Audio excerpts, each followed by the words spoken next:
A woman from Walsall who's waited 22 years for a kidney transplant says she had almost given up hope.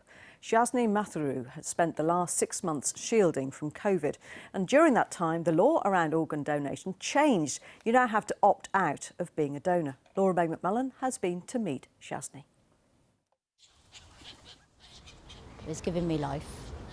You have to fit life around your dialysis, so I would start at 7, 3 times a week for 4 hours. We first met Shashi Matharu 5 years ago having dialysis. Until last year, she'd waited 22 years for a donor. She's always campaigned for more awareness amongst the Black and Asian communities. She hopes the new opt-out system will help. I think it's a positive thing that we do educate people more, and that's the key thing, because a lot of people don't understand it and they just want to opt out because they don't have enough information about what it is. She's been supported by the National Kidney Federation. They've now created a lanyard to help vulnerable patients when it comes to social distancing. Do you think a visual aid like this will work? There's a lot of people out there who don't realise that we are still extremely clinically vulnerable to COVID. And I have noticed people have actually stepped back when they've actually seen the lanyard to give me some space. It has been difficult, but you can understand why you have to do it, because in the end I did it for my kidney. I waited this long for a kidney. I wasn't giving up on it that easily. There are currently around 67,000 kidney patients across the country. Nearly half of those patients are still on dialysis, waiting for a donor. Shashi says she doesn't want her life to be on hold. She says she's now hopeful for future kidney patients. Laura May McMullan, BBC Midlands Today, Walsall.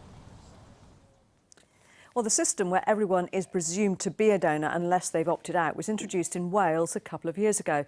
I asked Cathy Miller from the NHS Blood and Transplant team what impact it's had there. It has had a significant impact. It was introduced in Wales in 2015, and whilst the changes took a little while to take place, we have seen a significant impact in the number of organ donors.